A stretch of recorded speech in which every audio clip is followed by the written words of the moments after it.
Berktayahu, Berktayahu Shah, Berktayahu, Berktayahu Shah, Berktayahu, Berktayahu Shah. Ok, nan premier leçon ça, mwen bezwen montrer nou enseye nou nan para financier la avec petit li, ok?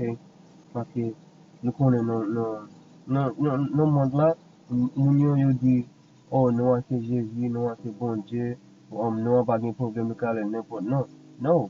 Bibla di li gen yon sel non, ki sa ki mapre pou nou, ok? Tande, ki moun ki jem monte nan ciel, apre sa ki descend sur la terre. Ki moun ki jem ramase van yon nan men, ki moun ki jem mare do yon nan adli, ki moun ki fikse limite ya, ki jem lirele, ki jem pitik lirele. Din non, si ou konen, ok? I di, ki jem lirele, ki jem pitik lirele. So, yo gen yon sel non, si ou konen nan, din non, ok? La rezon Bibla mwen de sa, se paske Papa bon Dieu avec pitik li gen yon nan ki yon misye pou nou ki pa konen verite Bibla. Ok? So, si yo te leve nan l'Eglise, then, ou ba konen mystère ki nan Bibla. Bibla gen mystère avec li. E ba tout moun ki pa kompon ni. E ba tout moun ki ouve Bibla, ki li Bibla, ki di yo konen bon Dieu. E ba tout moun sa yo ki di ba sa yo ki pa kompon Bibla. Se bon Dieu ki pou ouve yo pou konen mystère Bibla. So, se pou tèt sa, mwen vle anse yo verite ki nan Bibla, ki nan bon Dieu avec pitik li. Et si bon Dieu besoin ouvrir ou pour connaître vérité ya, la ouvrir. Parce que si pas ouvrir, ne ou pas comprendre. Ok? Parce que ça me dit, bon Dieu avec pas bon Dieu avec petit, il y a un nom qui est un mystère pour moi qui pas connaître vérité Bible. Ok? Parce que le regarder dans l'église à peuple là qui gagne dans toute Amérique là avec dans tout le monde là. Ok? Ya pou le sou Jésus, ou soit yo le sou Jéhovah. Ok? Yo kwen sa se nan pa wak nan msye la, but yo ba konen. Paske Bibla gen ton kounte di, Bibla gen yon msye la dan. Ok? Gen yon msye ba tout moun ki konen msye a. Se pep Israel la, se non pep Israel la, bon de chwazi, li konen, li ouve je moun nan pep Israel ki konen sa. Ok? So map di, sa pa nan pa baki nan ciel la. Ok? Sa pa piti gason ki sita sou men doat li. Moun nou e le Jésus Christ la, ite yon Hébreu. Ok? Moun sa te yon Hébreu, se pou tèt sa, ite gen yon non Hébreu. Ok? En non sa, nap delivre, pou nou delivre, parce se pou non sa, se non sa ki gen pou la don. Non Jésus a pa gen pou la don, parce que e pa non sauver. Ok? So, so map di nou, pou nou konen non sauver, pou chache nan sen Hébreu, ki jan nou pa fè sa? Nou pa konen, moun Haïtien yo pa konen ki jan pou fè sa. Se pou tèt nou men, mwen konen nan an, mwen pa suppose kembe. So, se pou tèt sa, map pale nou ki sa ki nou, papa ki nou se la ve pitit. Ok? Se mwen ki pal ese fè research la pou nou, chache bagay yo pou nou, pou m'explike nou. Si nou kwen nou sa map di nou, den sa bon pou nou, paske bon Dieu ouveje nou pou nou kwen. But si nou pa kwen, sa pa problem. Nou fè samte ki bote fè ya, mwen explike ban nou. Ok? Ok, mwen pal kontinye. Alright? So, si benen konen nan sauver nan Hébreu pou nou chache li. Awe sa, le fini, nan anse Hébreu ya, let Dieu ya, pat la don. Ok? So, sa pa nou a. Nan Hébreu ya, let Dieu ya, pat nan anse Hébreu. Ok? So, nan papa ki nan ciel la, pa pale nou. Nan papa ki nan ciel la, se Yahweh. Awe sa nan pitit li, se Yahweh Shah. Paske nan Hébreu sa te ye. Ok, on sel nan yo gen. Rezon ouwe, vese sa diyo, qui non avec non petit, qui non papa avec non petit, parce que sur les Bible là, où est Jésus, où est Jéhovah, marqué la donne. Ok? Si ça était non Bible là, Proverbe chapitre 30 là, verset 4 là, il pas demandé qui non papa avec non petit, ok? Il pas demandé ça. Qui non Jésus avec Jéhovah dans la Bible là. Si tu es dans la Bible là, vous avez besoin de connaître, oh, ça c'est nous fini. Ok? Mais ça demande qui non. Alright?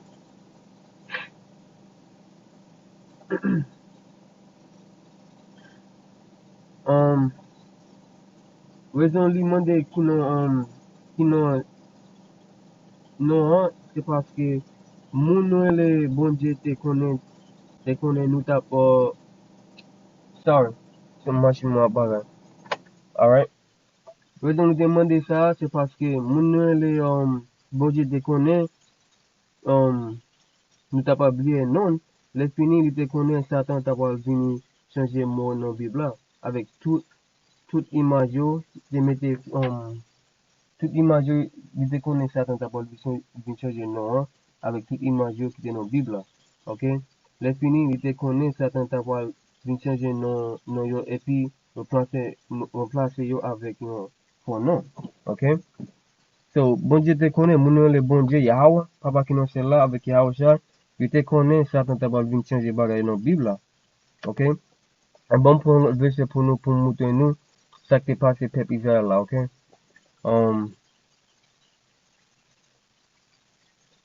Ça c'est Deutéronome chapitre 28 là, verset 64 là, ok? Non, on va commencer avec verset 15 là, ok? Il dit, mais tout, si nous pas écouter ce bon Dieu nous, si nous pas fait tout ça, moins, bah nous l'ordre, fait jodi. You know what? Bon commencer parce que bon mouton avec qui moun ça t'a parlé, ok? Non, on va commencer. Ça parle avec peuple Israël. Bon, mais Dieu s'explique nous. Ça parle avec peuple Israël là. Après, bon Dieu te délivre peuple Israël dans le pays de l'Égypte là. Ok? Il te délivre peuple Israël là, dans le pays de l'Égypte là. Mais ça, il te dit, yo. Il te bail peuple Israël là, la loi yo. Mais ça, il te dit, yo. Mais tout, si nous pas écouter ça, bon Dieu nous, si nous pas fait tout, ça moins ba nous l'autre fait jodi ya. Ok? Si nous pas suivre règlement moins ban nous yo, même addition la ban nous et puis cap tomber sur nous. So et ça bon Dieu te parler Moïse pour Moïse Moïse parler peuple Israël là.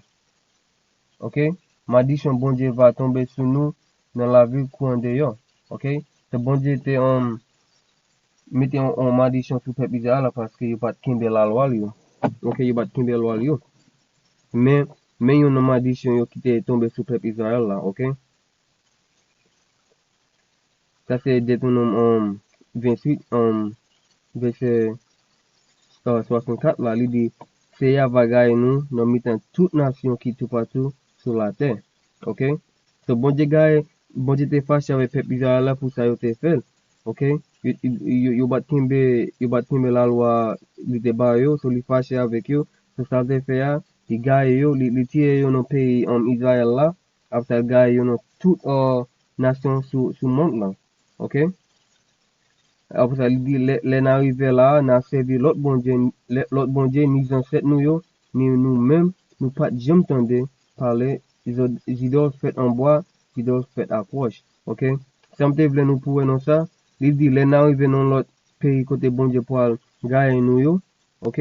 N'a servi l'autre bon Dieu, ni ancêtres nous yo, ni nous-mêmes, nous pas jamais entendu parler, ok? So, dans l'autre pays ça yo côté bon Dieu te gagné peuple Israël là, dans notre pays ça yo c'est là y a servi l'autre bon Dieu. OK?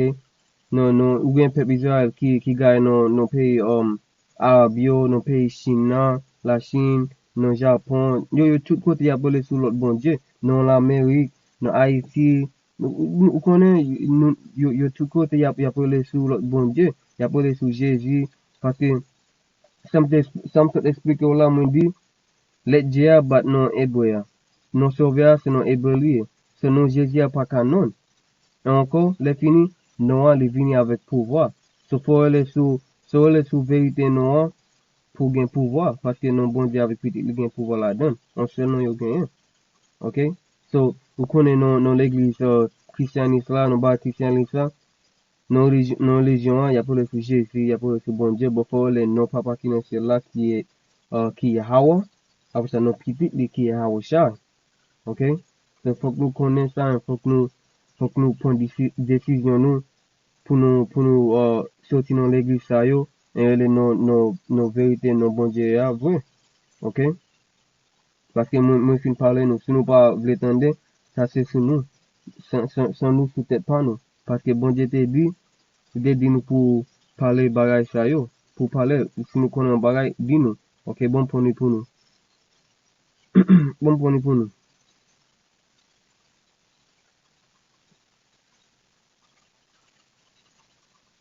Après ça, on peut prendre un autre verset pour nous, après ça, on finit. Parce que ma besoin fait ça trop long, ok? Ça c'est Ézéchiel, Ézéchiel 3, verset 17. Il dit, nom moi mettez ou factionné pour nation Israël là ou attendre message m'ba ou m'ba bon dis encore nom moi mettez ou factionné pour nation Israël là, ok, ou attendre message m'ba ou inviter ou averti yo pour moi les moins les moins fait ou connaît yon méchant gen pour mourir, si ou pas avait-il pour changer, pour quitter mauvais pente, la suivre là pour le cas sauver, ou connaît quand même, bon, commencer encore. Alright. Ça c'est verset 18 là encore. Non, on va commencer en 17 là encore, ou connaît quand même, bon. Ok. Nom vous mettez ou factionné pour nation Israël là, ou attendez message mba ou averti yo pour moi, ok? Verset 18.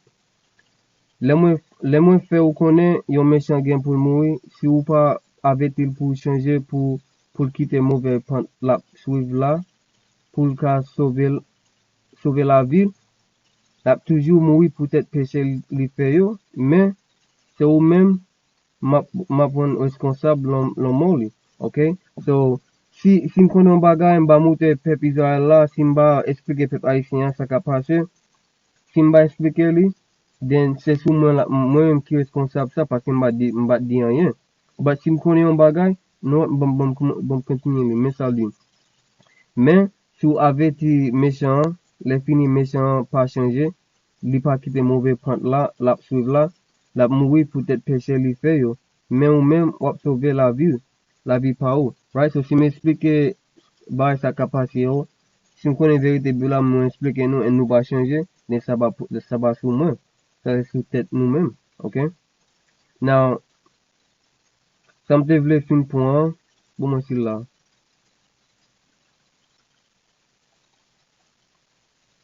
Ça me devait fin point, il était en bagaille dans notre travail. Ok? C'est moi, bon moi si m'ka jouni. Ok?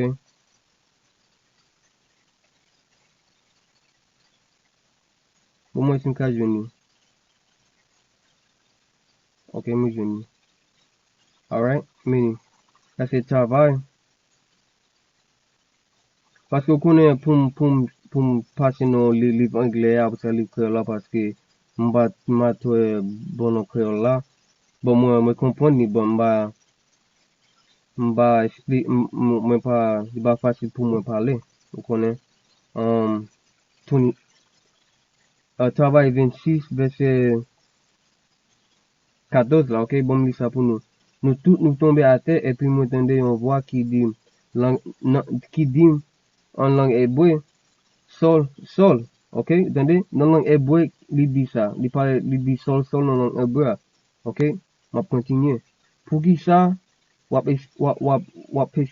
persécuter moi. On fait tout, on fait tête ou mal, on fait tête ou mal, le on voyer pied comme ça ton couillon cheval, ok? Quand voyer pied li abattu, ok? Me point, verset 15 là. Moi demandé qui moun ou ye c'est. Et puis il dit, moi c'est Jésus ou a persécuté, ok? Now, no verset 14 là, il dit non langue hébreu, but no verset 15 là, il dit, lui c'est Jésus. Non, let J, I sa let IA, li pat non, langue hébreu. So non Jésus, ça c'est un nom, certains te mette dans Bible là. Ça c'est un nom yo mette dans Bible là. C'est pas vérité non. Vérité non, ça me te dit, c'est Yahweh Shai. Non papa qui nous c'est là, c'est Yahweh. Ok? So, et vous de ça dans leçon, ça me voulait expliquer nous, non papa qui nous c'est là avec nos petites li. Si nous voulons entendre moins, ça me dit là, ça bon pour nous. Si vous voulez entendre nous, pas de problème. Ok? So, pas de problème. Bon Dieu, ouais, m'a pas pour expliquer nous, but et ça me voulait monter nous. Ok? So, pour de ça, me voulais dire, finir ensemble, me voulais dire, Brakata Yahweh, Brakata Yahweh Shai, Brakata Yahweh, Brakata Yahweh Shai, Brakata Yahweh, Brakata Yahweh Shai, Shalom.